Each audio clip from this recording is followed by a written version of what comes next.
V Dome kultúry v Lugu v nedeľu večer členovia Kultúrno-umeleckého spolku Mladosť usporiadali celovečerný program.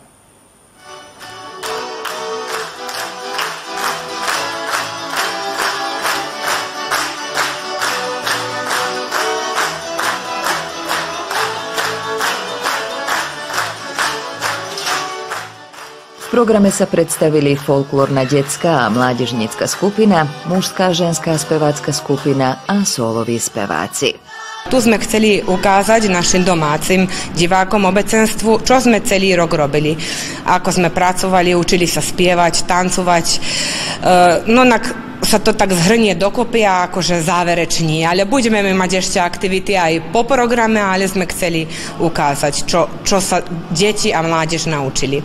V Lugu sa do nášho spolku zapojilo 10% obyvateľstva. Takže malá dedinka a máme veľmi veľa členov v spolku.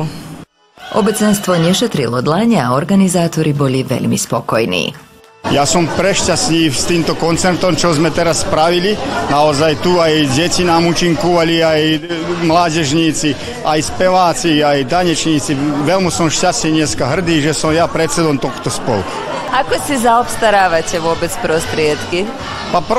Prostriedky zaobstaráme cez obec Beočím, alebo aj probujeme teraz aj projekty písať na Slovensku, aj čo, že by sme... Ja som sľúbil, keď som sa prijal za predsedu Kultúrno-umeleckého spolku, som sľúbil, že poďme aj na Slovensko, že aj način tieto deti naše, že by sme odviedli posebno týchto mládežníkov, lebo s takou chuťou to je riedku, v ktorej dedine sa to môže tak, že by sa tevky zúčastnili 10-12 párov, naozaj, a takej malej dedinke, aká je Lúk, to je... Všetci tancujú, čo je to mládežníci.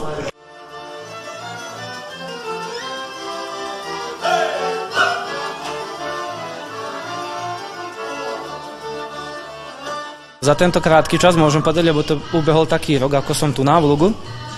Spravili sme, tak najprv bol taký cieľ, že spravíme jeden tanec, aby sme sa mohli zúčastniť hlavne na folklórnom festivale Tancuj, to je také niečo najväčšie pre každý súbor. A potom sa nám darilo, tak počas tých mnoho vystúpení, ktoré sme mali cez celé leto, tak sa nám podarilo spraviť ešte jeden tanec.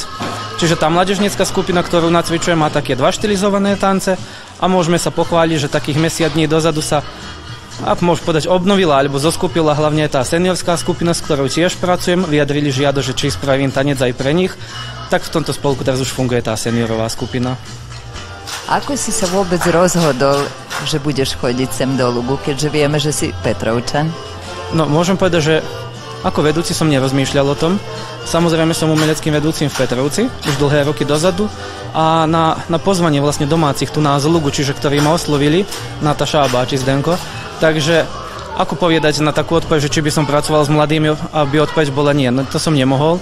Takže som sa ujal a ešte keď sme videli, že až takých 10 párov, čiže tedy 12 párov, vyše 20 tanečníkov sa tu zoskupilo, tak som povedal, že áno, prídem a hlavne získať tú novú skúsenosť.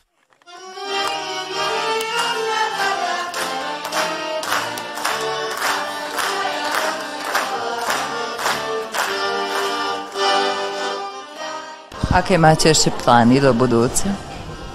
Plány sú nám tak, Zlatá brána, to je každý rok, to samozrejme, že sa budeme chystať aj na Zlatú bránu.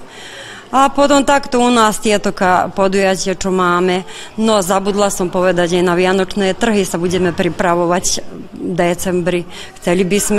Chcela by som nacvičiť spevácku skupinu ženskú, aj deti, aby sme niekoľko piesní odspievali, takých priliehavých na Vianoce. A tak na rok, pravím, Zlatá brána, tiež také programy v Lipovom chládku a Medovom sládku, naše podujatie. A budeme vidieť, ak nás možno ľudia aj zavolajú, tak normálne sa zúčastníme, áno. Kultúrno-umelecký spolok Mladosť sa znovu môže píšiť bohatou činnosťou a mnohopočetným členstvom. Na rok oslavuje 40 rokov od založenia. Prajeme im veľa úspechov v práci a tešíme sa na ďalšie umelecké počiny.